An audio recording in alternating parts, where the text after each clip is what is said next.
Let me just introduce you, John, and take it away. And hi, everybody. Good evening. I'm Peter Feroyan, and I'm the great fortune of being the head of Green Hills School. And there are all kinds of reasons why we should read and listen to John Palfrey, and not just because he's the president of the John D. and Catherine T. MacArthur Foundation, one of the largest philanthropies in the country, or because he is also one of this country's most respected legal scholars and innovators in his exploration of how new media is changing learning, education, and other institutions, or because of his commitment to rigorous thinking, disruption, and creative solutions often made possible by technology, accessibility of information, and diversity and inclusion. And yes, he was also a professor of law and vice dean for library and information resources at Harvard Law School, from which he graduated after earning his Master of Philosophy from the University of Cambridge following Harvard College. And yes, John served as executive director of the Berkman Klein Center for Internet and Society, which seeks to explore and understand cyberspace, and also as the founding board chair of the Digital Public Library of America, where he expanded the library's reach and services, finding innovative ways to use digital technologies to enhance the school's scholarship and teaching. We might also want to pay attention to him because of his extensive research and publications on how young people learn in a digital era, as well as the effects of new technologies on society at large. He is the author or co-author of several books, including Safe Spaces, Brave Spaces, Diversity and Free Expression in Education, and Born Digital, How Children Grow Up in a Digital Age, which he co-authored with Urs Gasser, with whom he collaborated on this, his most recent book, The Connected Parent, an expert guide to parenting in a digital world.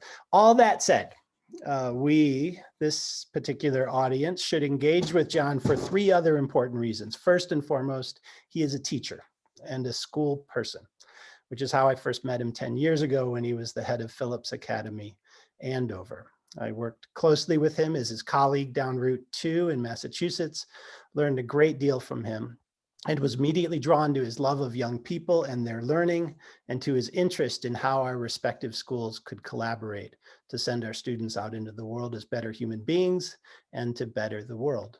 Second, he is a parent of two such human beings. And third, he is exceedingly kind and generous with his time and knowledge. John, when I went to the Northeast, people often accused me of being Michigan nice, and it took me a while to realize that they weren't necessarily paying me a compliment out there. And in spite of your life in Massachusetts, John, you were born Michigan nice. And since you moved across our lake to Chicago less than 2 years ago, the pandemic hasn't allowed for the kind of welcome that you deserve from all of us here. So a hearty and warm welcome to the Great Lakes and to Green Hills School. And thank you so much for being with us this evening. John. Peter, thank you. I can truly say that is the best introduction I think I've ever had, and truly just so grateful to be reconnected through this means. So thank you for this chance to be with you, and really thank you for your time and the warm Midwest welcome that you are sending across the lakes to me here in Chicago. Really glad to be with you. Thank you. The connection that Peter mentions is strong and reciprocal.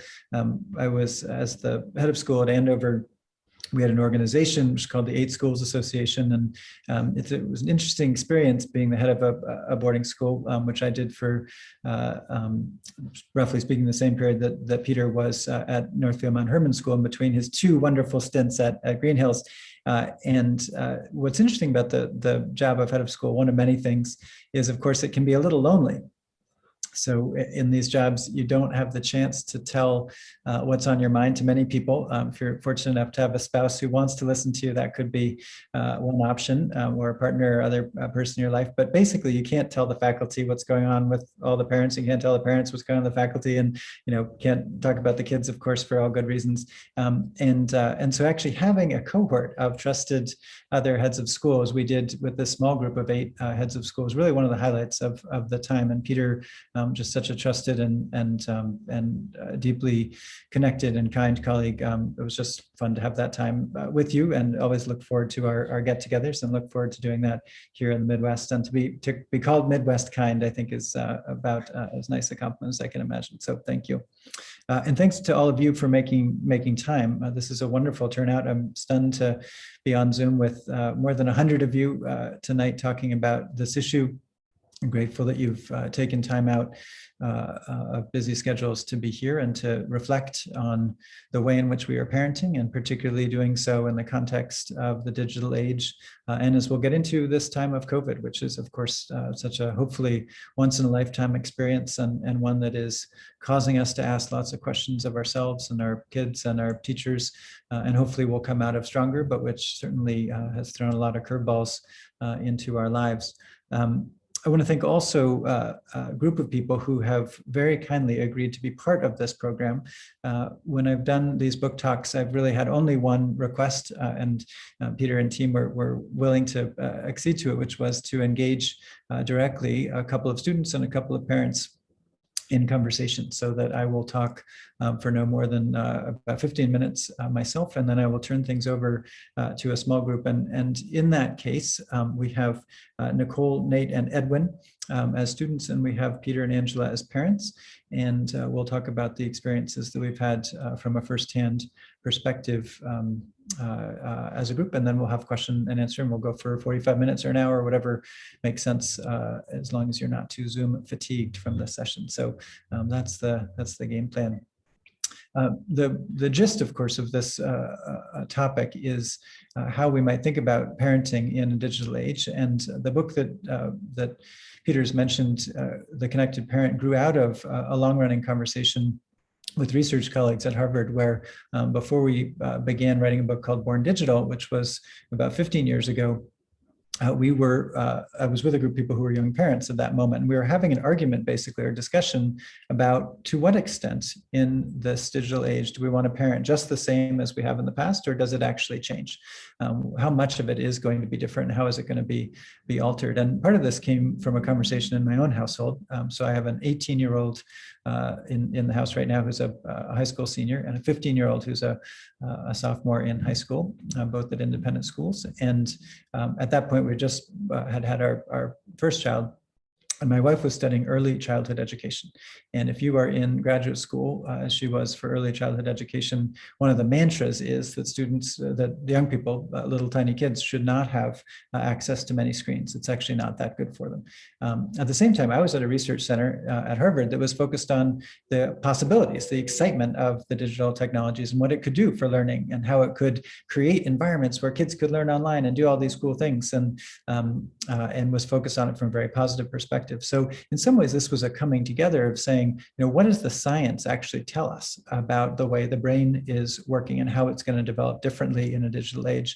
And at the same time, what's the lived experience of young people, and how might we use these technologies in case we got into a situation like we had to learn over these technologies instead of being able to gather in real space? And so this comes out of a research project over really about 15 years, and most of the data come from the research we've done through focus groups and interviews with young people.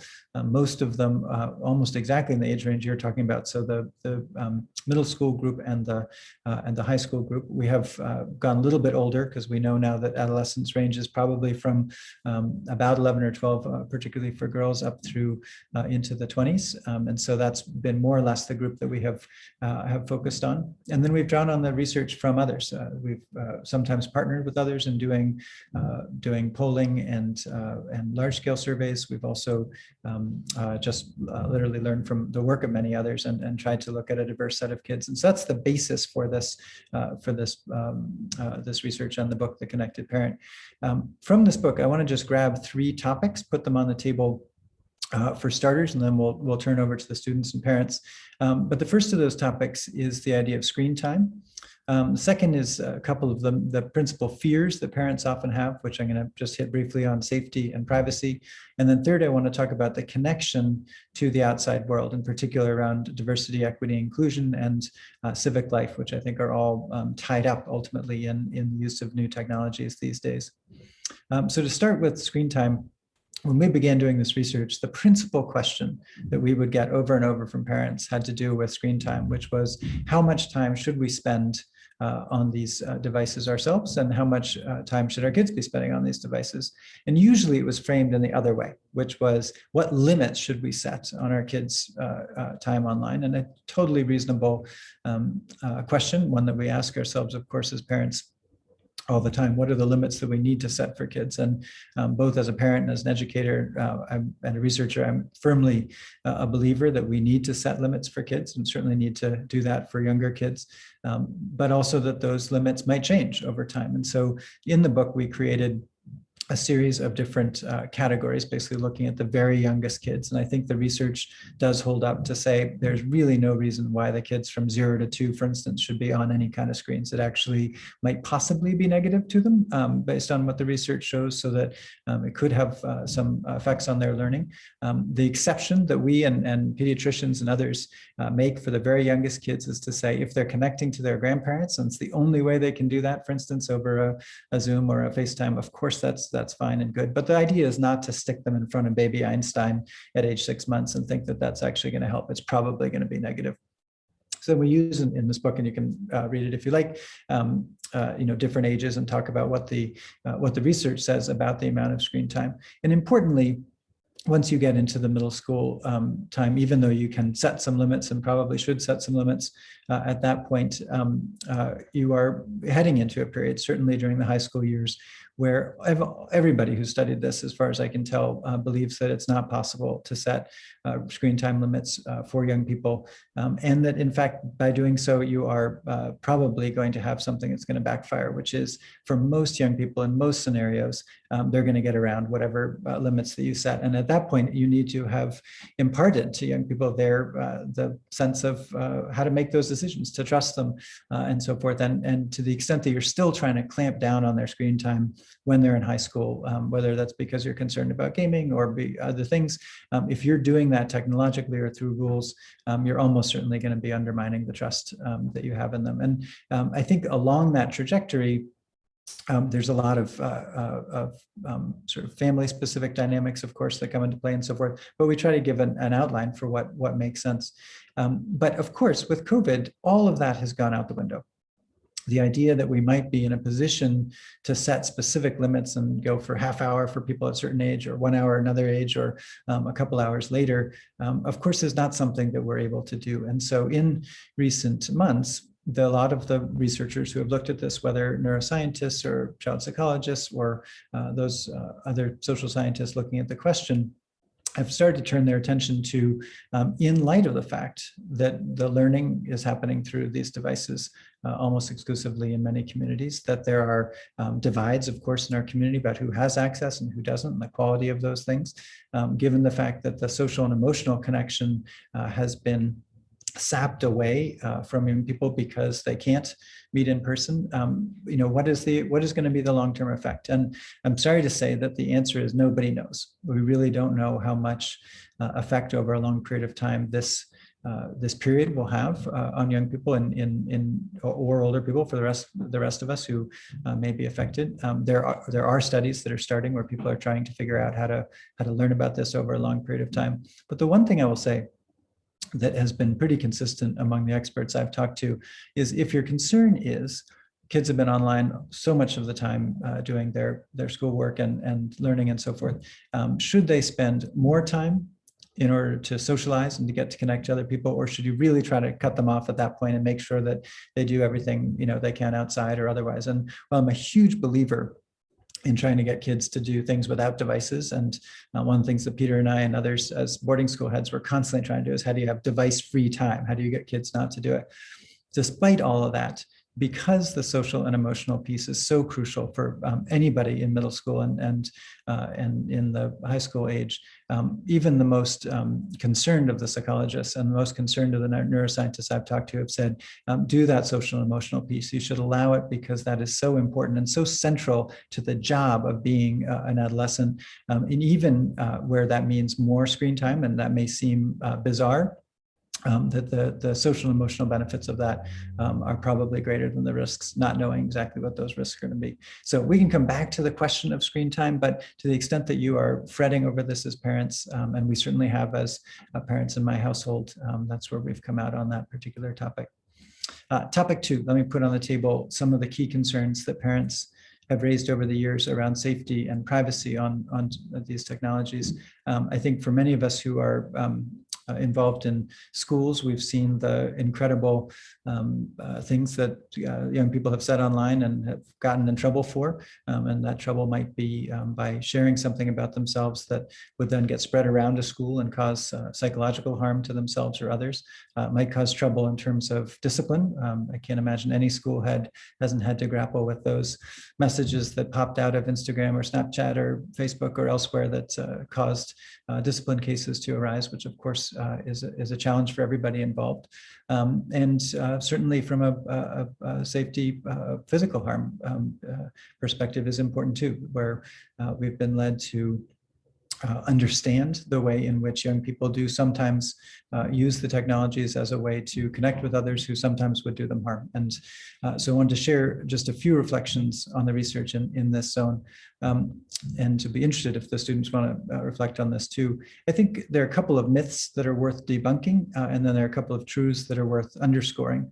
In terms of the myth category, one of the things that I think parents often worry more than they need to about is that young people don't care about privacy. And I think that the truth, when we have done deep research on this, which we have over a long period of time, is that kids do care about privacy, actually a fair amount. They care about privacy from you and me as the adults in their lives. And they're often, they do share a lot about themselves, sometimes too much, with their peers and with others as part of the social and emotional connection. But they're actually quite cautious and careful often, and quite sophisticated sometimes in hiding information from their parents and from teachers and elsewhere. So I think part of it is thinking about the context in which young people are acting and the kinds of decisions they're making. Many young people don't think fully as much as they should about the long-term consequences of things that they post. They might post a picture or otherwise, and it'll turn out to be a tattoo that someday they want to rub off. That is a concern. And so certainly modeling ways in which to be focused on that and so forth is important. But I think it is important also not to recognize, not to assume that kids don't care about privacy in the way that others of us who are older do. And the second point about that is modeling. The key thing that we've seen from our research is that the way in which we as adults act relative to technology and our own private information is enormously powerful in terms of what kids end up doing. So one thing we've seen is that adults often share too much of themselves, say on a dating app or other places online, and that actually is something that is extremely important from kids' perspective. I think we all know that kids have extremely good radar for when we are not, when we're being hypocrites, right? When we're not being consistent. If you're constantly on the couch on your phone, your device, and doing word cookies for hours on end, and you're trying to get your kids to spend less time on screens, they're going to point that out. Likewise, I think with privacy. And so always remembering the power of that modeling. And on the safety issue, more broadly, the myth that I think parents often have in mind, and which isn't exactly how it plays out in the data, is that the online world is less safe than previously. And it turns out that even though the shows like To Catch a Predator and others have led us to believe that there are more harms lurking out there for kids in terms of physical harm, the long-term trends are actually not up but down in terms of the likelihood that a child will be harmed by someone that they don't know. So the concern that because of the internet, there's this much greater risk for kids, that turns out actually just simply not to be true based on the data. However, What is interesting and what is important is that the place where young people may meet somebody who would do them harm has shifted. So the likelihood that they're going to meet somebody who tries to do them harm in a playground or a mall, a physical space, that's much less likely than it was in the past. And it's more likely that that will be one of the edgier environments of the web or social media and otherwise. And we talk about the dynamics specific to that. But just thinking about each of these topics, and I'm only giving the very initial bit so that we can come back to it, but around privacy and safety is that often the assumptions that parents have a little bit of truth to them, but actually are not necessarily what kids are experiencing and entirely what the data show. So hopefully we'll dig back into it.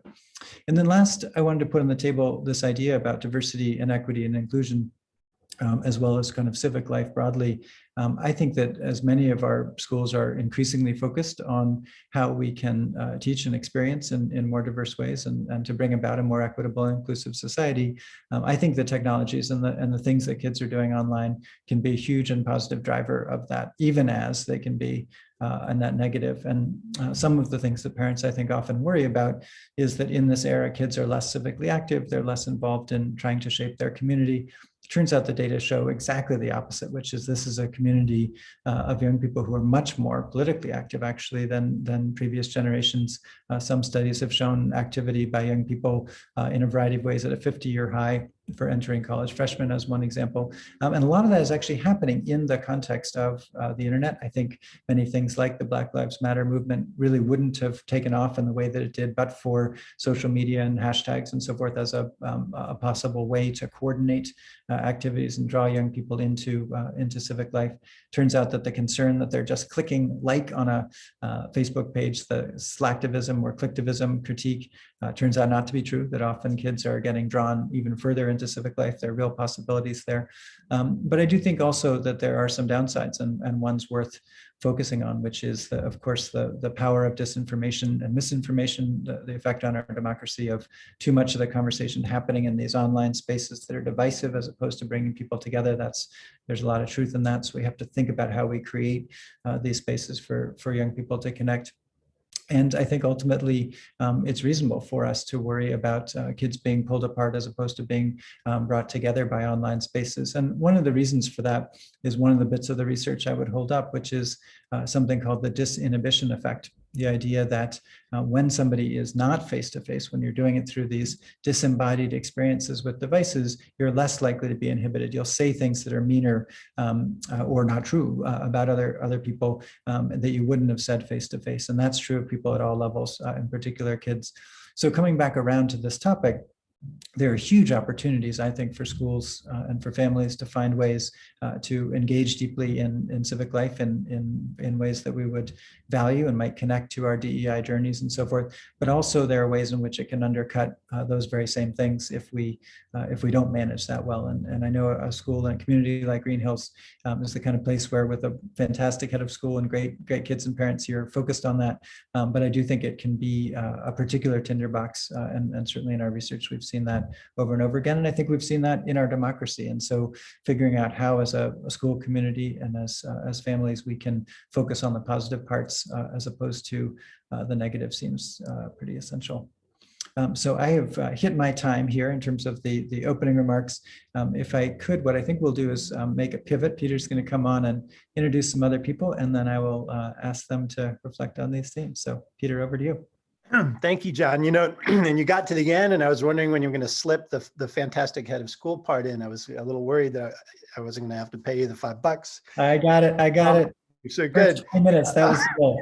So, hey, so I just want to introduce our folks who are going to have a conversation with John.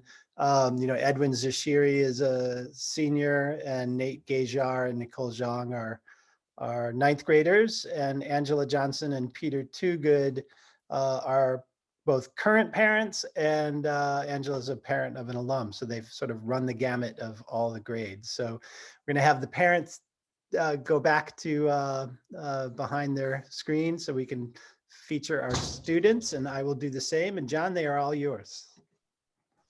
Peter, thank you. And once again, let me give a thanks to Edwin, to Nate, to Nicole for your willingness to be here and subject yourself to this. You probably spent too much time on Zoom already today, and the fact that you're willing to extend it here, I really, really appreciate.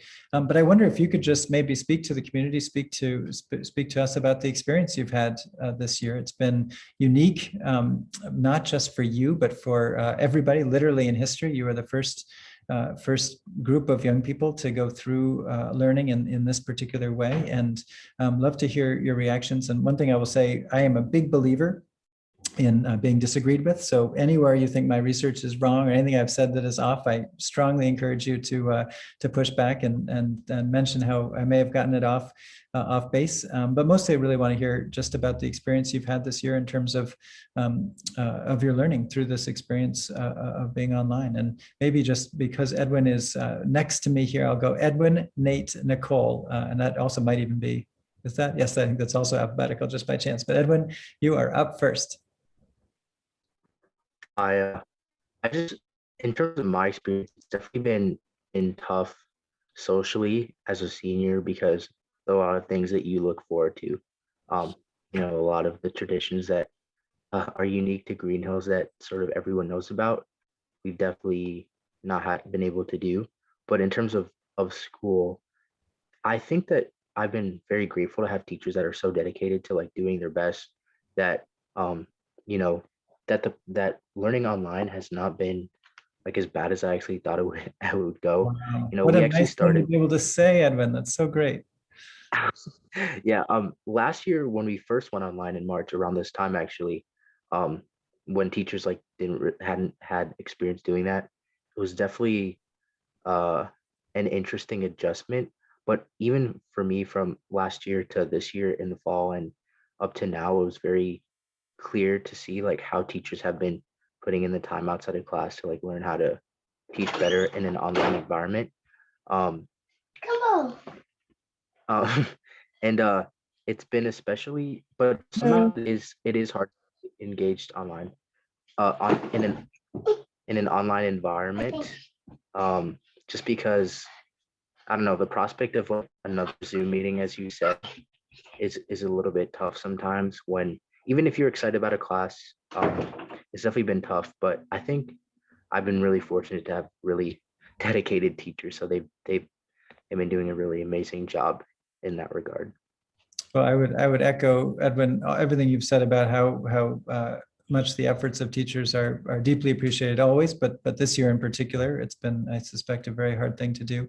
I would hold up your experience of the challenge of even being able to get to class and be able to focus it. You probably know this, but across the country, we've seen that kids have had a very, very hard time focusing on class, and that the attention spans are much, much lower. I've done a little teaching this year and just know how much harder it is, and how much teachers I think appreciate that if you can pay a little bit of attention, it's going to be, you'll get some good learning out of it. I also note that we all have other kids or relatives who come into the room at different points when you're speaking on Zoom, all those things that you don't have at school, and really just admire what you've managed to do this year and your positive spirit. Thank you. And we'll come back around to you. But Nate, you want to just comment on the year you've had and your experience with learning in the era of Zoom? Sure. It's definitely a lot harder to focus on Zoom. That's the biggest change. It's so much harder to stay focused and stay motivated to do your work when there's a million different things around your room and your house that you could just pick up and do instead. But the teachers definitely make it a lot better. They've figured out good ways to teach virtually. They've made it work. The assignments, they all flow well. The systems work. The teachers have definitely been dedicated, and their dedication helps out a lot. So that's the main thing. How about on the social side, Nate? Has it been, how have you managed to connect to others? You're a ninth grader, right? Yes. Were you at Green Hills before this year, so you knew a bunch of kids and so forth? Yeah, I already had pretty established friend groups. At the beginning, I fell out of touch with some of my friends, but not that much. I stayed in pretty good contact with most of them, just talking over text messages or Snapchat. And then over the summer, one of my friends introduced me to a different messaging platform where my entire friend group had a thing going. And that was really helpful. That boosted my mental health. They helped me out with homework, and it's just fun to be there. So that's kind of my new way of communicating and staying social. That's fantastic. Thank you. Really great example. And you two are so upbeat.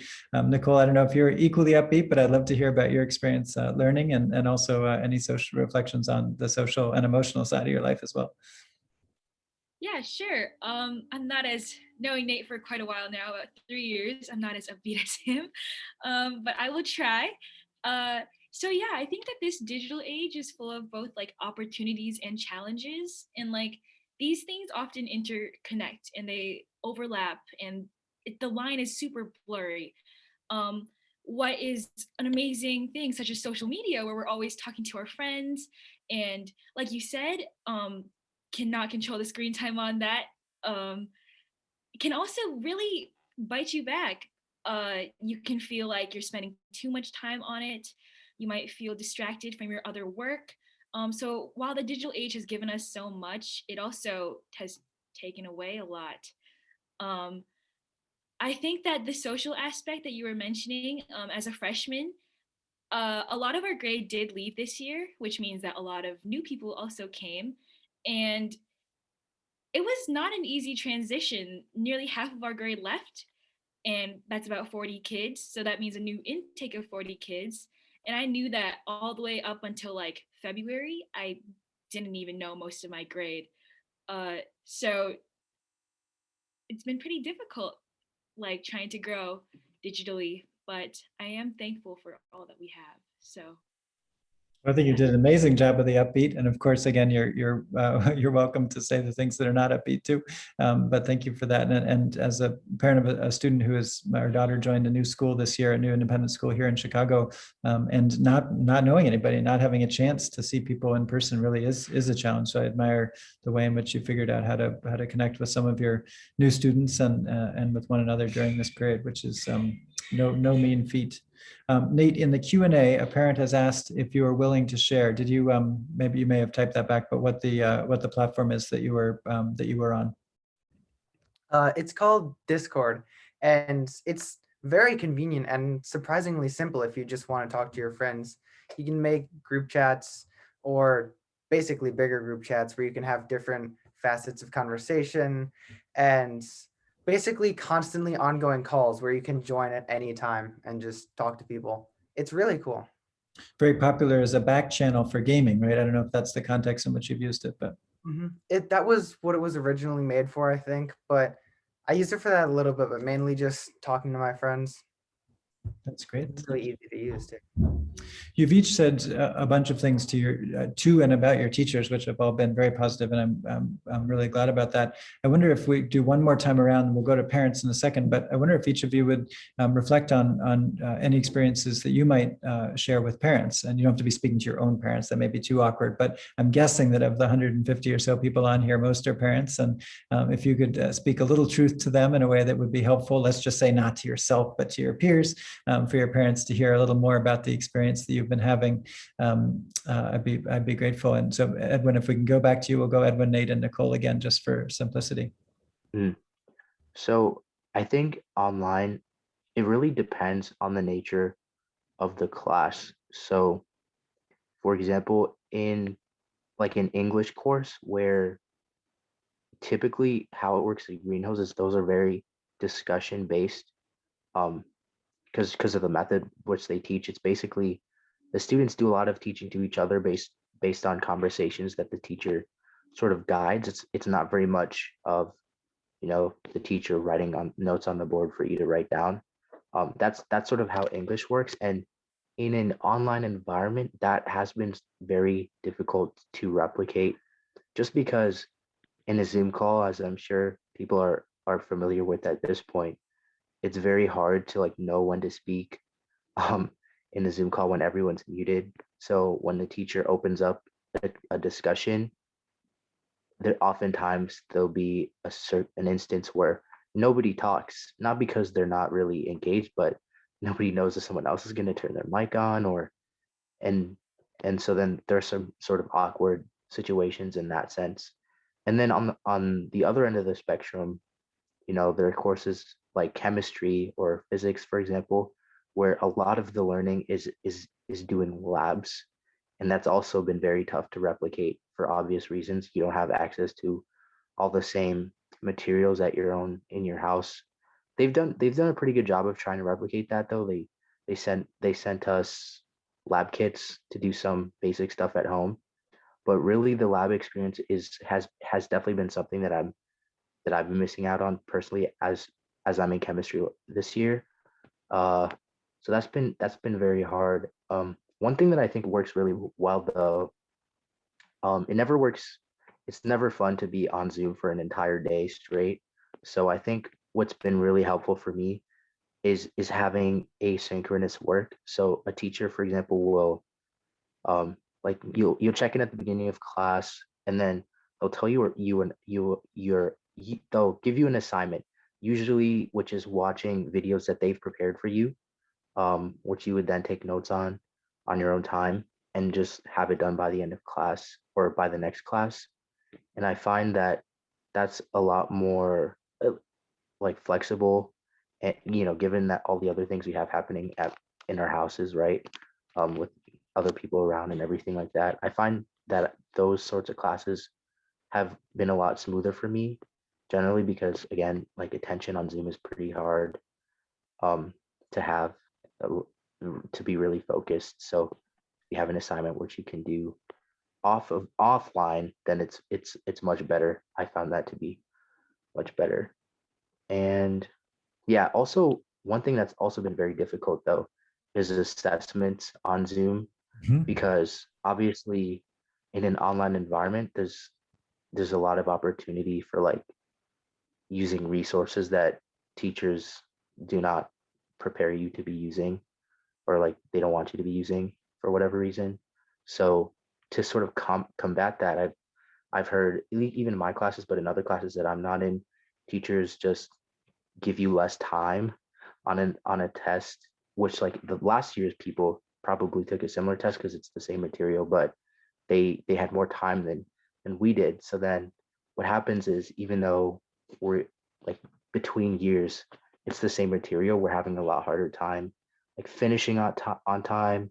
I think grades have also been a little bit lower in like some of the really tough classes with online assessments, just because if you have a lot less time, then it's really stressful to do it that in an online setting, and then have to see the timer go down and having to submit right before you're done. Any question? But yeah, those are some of the things that have been tough about online learning, for sure. Stephen, thank you. It's an incredibly thoughtful set of reflections, and your experience is mirrored by the data and the experience that many others have had, which is hard to focus, I think, for extended period of time. Assessment has been a very tricky thing to do well, because of course you need to have academic integrity, but you also the pressure and all those kinds of things is not gone. It's probably gone up. So I think what you're describing seems just right on.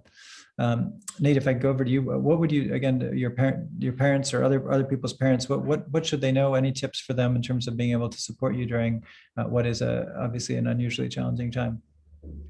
For teachers specifically, just a pretty general thing, just be lenient. Sometimes it's hard to like motivate yourself to do something, like I said earlier.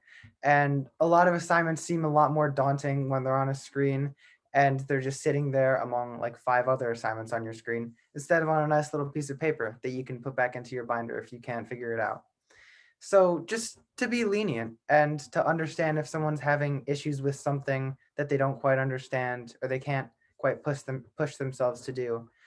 There was one assignment I had. It wasn't that hard of an assignment. It was pretty short, but for the life of me, I couldn't figure it out. So my teacher in that class said, "Okay, let's meet." And she walked me through it step by step, and that was surprisingly helpful. It just, like, I got the assignment done in about 10 minutes, and it had been hanging over my head for a week, and just like that, it was gone. And it was very helpful, and I think that's one of the highlights I've had of this, just teachers being understanding and lending a helping hand. Really appreciate that, Nate. And it's a wonderful story that sometimes something could be really bugging you for a long time. Just a few minutes of direct one-on-one attention, is can get it done and make a huge difference. I saw that with a computer science assignment my daughter was engaged in recently, and I think it is one of the advantages of an independent school led by a fabulous head of school, and no doubt with a fabulous faculty. That it isn't one teacher to 40 students, and even in a Zoom time, you can make some of that time. And I would say back to you as students, just be sure to take advantage of that when the teachers offer it, because I've as a teacher often been there sitting alone in office hours. So I definitely take advantage of that, and as Nate said, it can be very efficient. Nicole, maybe bring us home on this session, and if there's any additional thoughts you'd share with parents or teachers in terms of your reflection. Yeah, sure. So something I would like to tell parents specifically is that yes, we are on our phones quite a bit, but it really is some of the best ways that we can keep connected with our friends. And going through so much in this year, there's been the election, starting a whole new school year on Zoom, basically finishing out a school year on Zoom. What I would really encourage is just having conversations with your kid. And I know it's really difficult, and it started off as really difficult for me and my parents as well.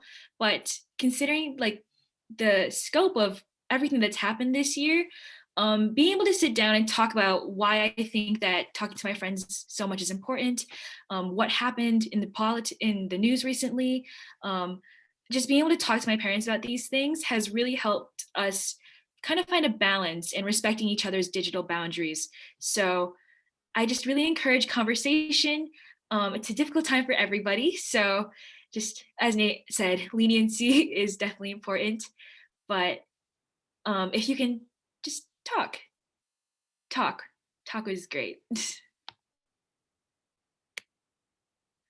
It's as though, Nicole, you read the book and are making the key point ultimately, which is I do think that a conversation between students and their parents is a key part of this whole equation. And there's so much I think that adults can learn from young people's experience and not be as freaked out maybe as they often are by how much time you're spending on the device or whatever it might be, and realizing how important it is. And likewise, the common sense that parents have can often be extremely powerful and helpful to young people. And even if you don't always look like you're interested in talking to your parents, usually young people are even more than they appear to. So thank you. I think we're going to do a turn here. And if Peter and Angela, if you wouldn't mind putting on your videos, and Edwin and Nicole and Nate, you can fade into the non-Zoom background and be more relaxed. Angela and Peter, thank you for being willing to be part of this as well, and to speak a little bit about your experience as parents. You don't have to speak for the whole parent community, but just on behalf of your own experience. I'm really grateful. Maybe Angela, we'll start with you since you're closer to me on the screen, at least in my vision, and go to Peter. I know many people may know you as a longtime parent at the school and someone who's got 2 kids there now, and one student who's now in the college age. But I wonder, Angela, if you could just say a little about your experience this year as a parent, and how it's been in terms of supporting and kids at multiple ages, how you've found it so far. Yes. Oh, thanks so much, John. I found it incredibly sort of enriching to listen to Nate and Nicole and Edwin. I was sort of nodding my head at some of the comments that they were making as kind of not quite revelations, but sort of confirmations of, I think, what I feel as a parent, also what I think at least 1 or 2 of the kids have been experiencing. So I will echo their sentiment, like for instance, that they're what's been made easier by this incredibly, I think it's difficult, but it's really a mixed bag of experience. And I'll get into the specific ways it's been mixed, is this fact that Green Hills has been supportive and I think helpful, quite helpful, and keeping the kids engaged. I have, my middle schooler sort of, moving back and forth between motivation and hesitation, really reaching out to re-engage him when he sort of slips off the horse a little bit, engaging me as a parent to kind of help get him back up and running. So I mean, I will say that it's been a difficult year with some bright spots, with some silver linings. And, maybe that comes with trying to practice gratitude and that sort of thing. But, and I have specifics, maybe I don't want to I don't know if there's a placeholder for that. Maybe I should get into the specifics and give Peter a chance to speak too. But it's incredibly mixed bag of sentiment and experience, but um, made easier because of the support of it. And Green Hills is amazingly supportive. That's why we worked hard to have the kids there. So That's I'll a stop wonderful. there, but I can give lots more detail as we move into our conversation. Sounds good. We'll loop back to you in 1 second, but I really appreciate, and I'm sure that the whole Green Hills community on the faculty administration side appreciates your sense of their support. And I do think it sounds like the hallmark of such a good learning environment for kids that the support is there. And I love this concept you've given of not being entirely in their face, but figuring out the ways and the times to support, noting that engagement is so hard for young people, particularly true in the in the middle school and high school age cohort. So thank you. That's really beautifully said. Peter, how about you, just in terms of your overall experience as a parent in this crazy era? Yeah. Well, thank you. Let me just first of all say, how impressive the students that were a part of this panel are. And in my experience is that this is the Green Hills students. They are so impressive, and young people in general have just left me so impressed with their resilience and their ability to cope with all of what we've been through collectively the last 12 months or so. We've all been through it, but we've all had slightly different experiences. And I think it's important to keep that in mind as well. My experience has been different from your experience. It's been different from my son's experience, even though he and I are in the same household. I think we've been tremendously fortunate to be part of this community, to be part of the Green Hills community, and with a wonderful school that it is, and to have the ability to be connecting through Zoom and an internet that works and things like that. So I've tried to keep that in mind as well, at the same time as going through my own periods of lack of motivation and struggling to find my way. I started a new job last year as well. And so, that was a change that I was going through at the same time as we were entering this pandemic. And so, to echo what Angela said, it's been a bit of a mixed bag, but in general, I've just been very impressed with certainly what I've seen in terms of how other people have managed it. And we were parents that certainly tried to set limits early on in access to screens and devices, and rapidly found that that only works to an extent, and beyond a certain age, it doesn't work at all. So we had to back up. That's what the data say. Absolutely, Peter, for sure. And I love that you brought in your own experience. Thank you for that vulnerability. One thing I keep saying to my kids is, I'm a pretty disciplined person. I work hard and all the rest, but this is just exhausting. These long days where you're getting up. In my Zoom life, we happen to have offices from MacArthur in India and in Nigeria. And so, you often have to get up early to be, there with them at a reasonable hour and so forth. And then you go for these long days, and, at the end of a bunch of Zooms, it's just, you're beat. Like, and then people with, have long careers, getting through great schools and working hard, we're just beat. And kids have to give themselves that break too, that it's happening to all of us. But Angela, you put a placeholder in something that I think we were all on the edge of our seat waiting for the some of those tidbits. Maybe give us a few of those, and then Peter, I'll ask you one more question, then we'll bring the students back on. We've got a couple questions that we want to try to get on the table too, but a little bit of that mixed bag would be great. Yeah, so the bright spots, I think it's just a little bit of an expansion of the pandemic in some ways is it was a blessing and a curse, right? All of the adjustments and transitions that we all had to make, for those of us who were privileged and blessed enough to be able to transition to a job and work at home, right? That was quite the privilege relative to the masses of people who essentially lost their jobs, or the individuals who had to continue to work, but especially with the essential frontline workers, not just healthcare workers, but frontline low-wage folks who had to continue working were that much more vulnerable to exposure to the virus and disproportionately experience disease and death as a result, right? So that's the example for the kids. I mean, for us at home, I tap my husband and get some of these thoughts together, dad and husband. wow, there's a ton. We did experience several deaths in our family. Some of them, closer, a nephew, an aunt, and my mother's sister, and a cousin, all sort of very close members of the family. So it was a difficult period at moments. It was a little rocky to keep the kids motivated and even ourselves motivated, working.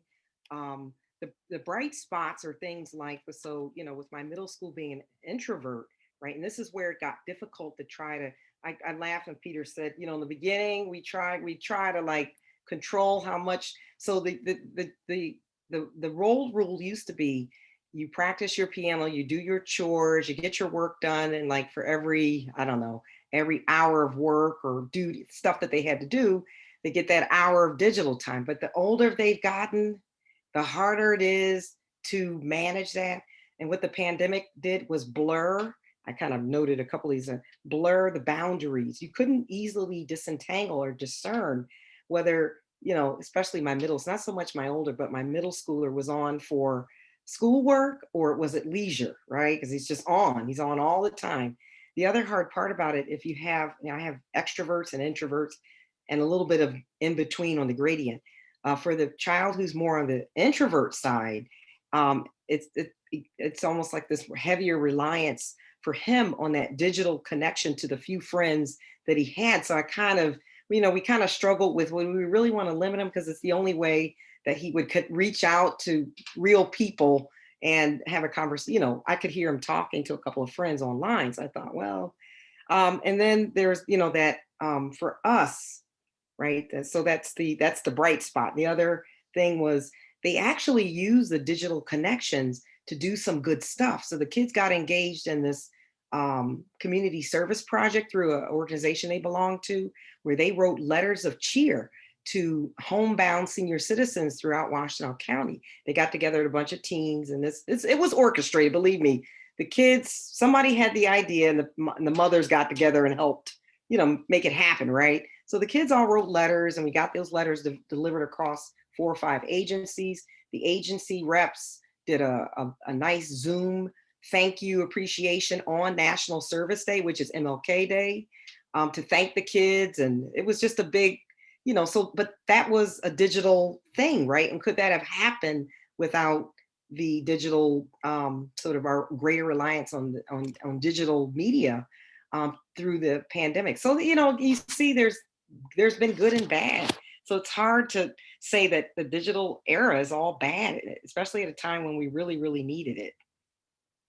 Absolutely. Angela, thank you. And thank you for bringing us up with that last example, but also for sharing about your family. I'm so sorry about the losses. And there's no way to go through this past year and last week when we marked a year in the pandemic to reflect on the lives lost and the harms that have occurred, and knowing in this topic that it's touching our kids too, right? Of course, they're seeing us grieve and those are their relatives too, and the disproportionate harms that we're seeing in our communities, particularly communities of color, but across the world, all of humanity being affected in this way at the same moment. It's hard to imagine how this will affect the psyche, of our kids to live through this. And I think the support and the love that you're so evidently providing seems like the most important thing that we could possibly do.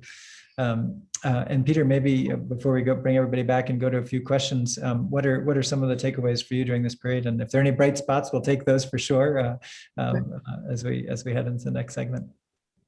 Well, yeah, I suppose there are a few bright spots, but I just wanted to bring up one other, which is not really a bright spot in terms of sense of loss. I mean, obviously there's the personal loss as well, and there's so many people, but I think the loss, and I feel it particularly for the young folk, of some of the traditions like Edwin mentioned, in his senior year, and it was true for last year's seniors as well, and the activities that young people get to engage in a typical school experience, whether that's sports or arts, that have been largely denied them through this particular period of time, and they're not going to get that back. And I think that's just one of the saddest things actually about this whole experience, is the lack of being able to participate in some of those things that might have been the only chance they ever had And, unfortunately, it could have been lost.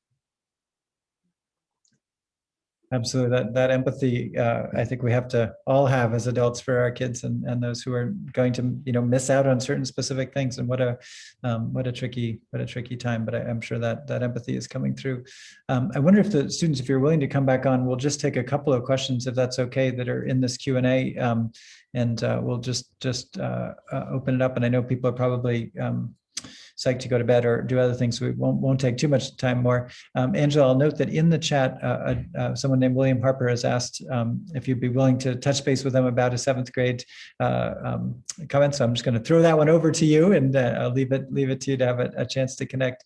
And maybe I'll cluster a couple of these questions. There are two of them strike me as related, which have to do with the way in which people end up talking across difference. And as I made the argument, I feel that the technology can be a way for people to connect when they have different points of view or come from different backgrounds and so forth. And that's, at least from my perspective, a crucial aspect of democracy in school. But also, because of the way the technology works, it does sometimes divide us. And certainly the way the technology works on the machine learning or AI side is to try to use some of these tools to literally divide people in conversations on social media.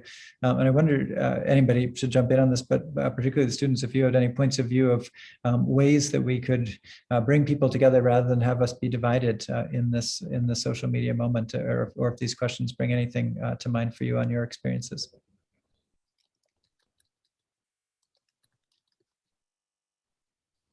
I can certainly answer one of the questions. I have a bit of expertise. Well, not expertise, but I definitely know something about it. The question from David Nichols, the one about discussion of issues of gender and sexuality in the wider society. I think that's a very good question. I need to reread this. I didn't see the ending. Okay. The question is the discussion of pros and cons of most of the information about this coming to students by the internet, or most of the discussion coming from there. I think that in many cases, that's definitely a beneficial thing. It's a place where people it's a good use of the anonymity of the internet. People can't see your face and you can't see theirs, so you're less likely to be restricted in your conversation.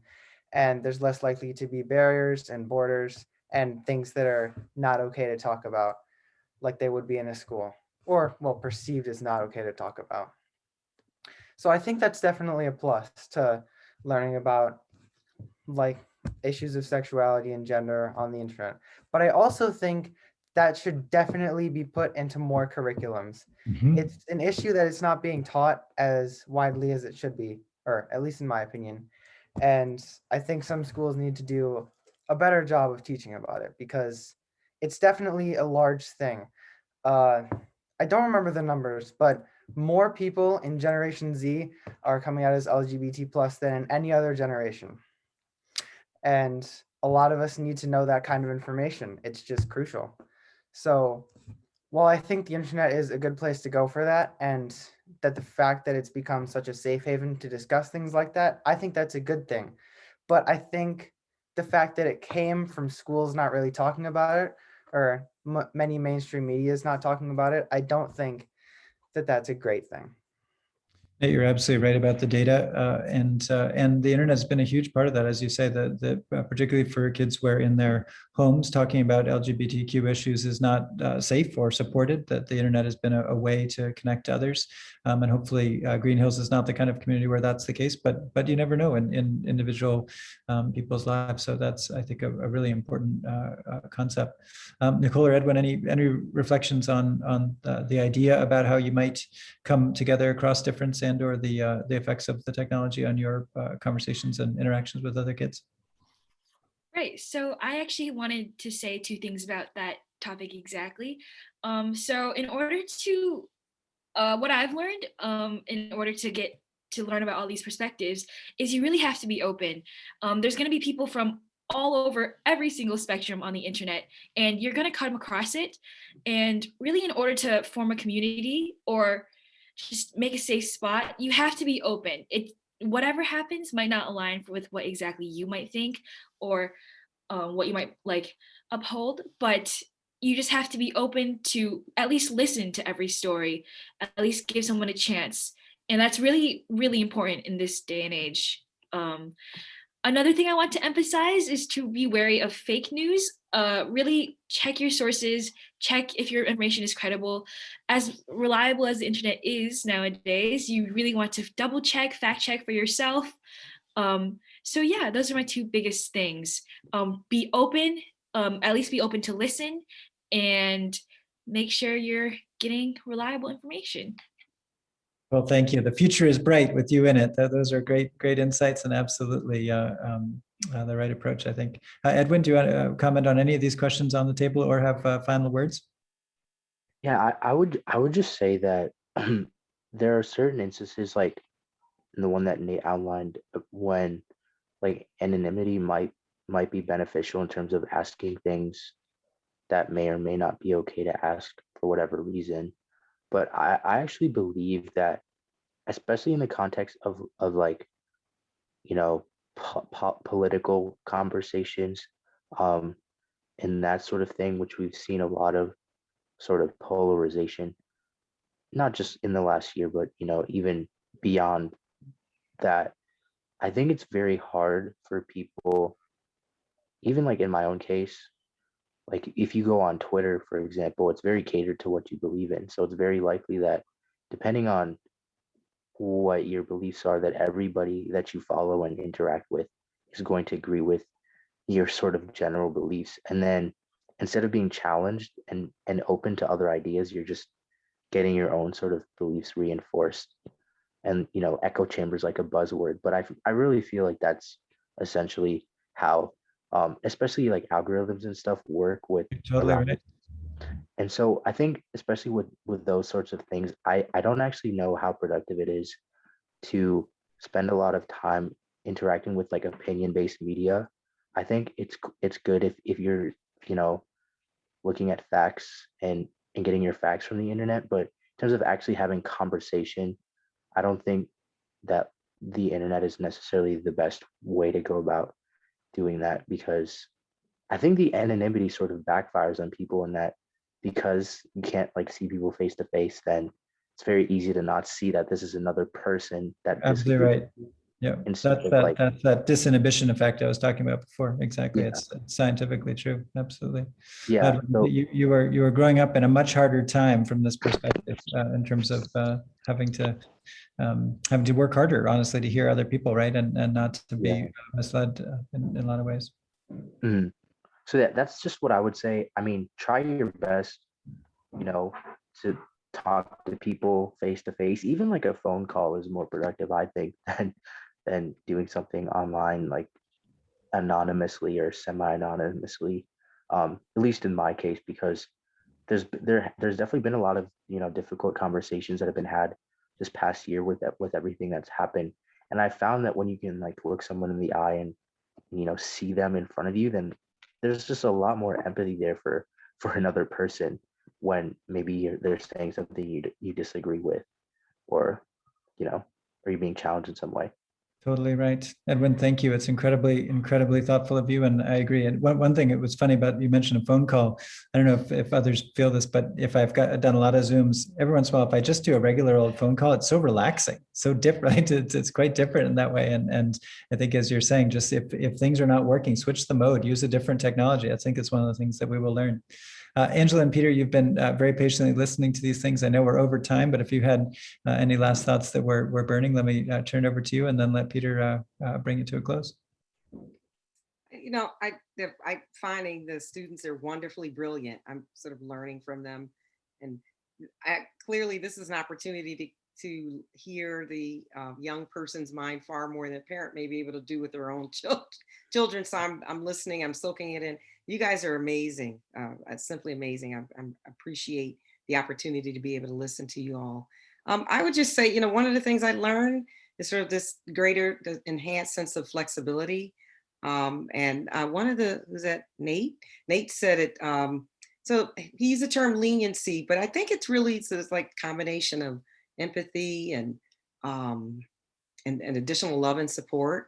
the kids are having a more difficult time.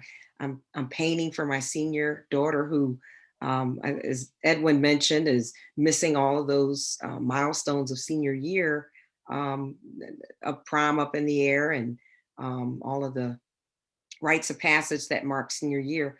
But this is a time, I guess, for parents to sort of second think their specific parenting strategies to garner more flexibility. Yeah, and I did want to add one good thing, because you asked me to give a recital of good things that maybe came out. It has been nice working at home to spend extra time with the family. Mm-hmm. You're here, and I love this, Angela, the idea of a little extra grace being necessary. And Peter, that's a great way to use the extra time we have. And to all 5 of you, thank you so much for being willing to do this with me. And Peter, thanks for the platform and the experience. So let me turn it over to you for the end. No, John, and first of all, I want to tell, and don't disappear yet, panelists. There's a couple other questions, John, and I will send them to you, or if you want to, send me an email with a couple responses to 1 or 2, and then I'll get them to the parents. These are parents I know who asked. And look, you all should know that, as I said earlier on about John being a teacher and a school person, this was his format, right? When we talked and wanted him to come, he said, look, let's do this. This is the best way to do it. And so that speaks to him, and obviously, how much he's learned is from people like you. So thank you all for participating. I learned a lot. And John, so much thanks for joining us this evening. It means a lot to us. And please, John knows I'm not promoting his book to promote his book, but pick up his book. It's really fantastic. And I've got little ones, John. I will be calling you over the next 10 years about that. And also, this isn't going to go away. We're going to keep managing this. So we can't wait to have you actually in person at the school in the future, talking with us, another set of parents and another group of students about something similar, or your next book. We'll accept all invitations to come up north. Or we'll go up north. Yeah, good. Well, thank you, John. Thank you all. Thank you, everybody who's tuned in tonight, and have a great rest of your night. And thank you. Thank you. Take care. Best wishes. Bye. Bye-bye.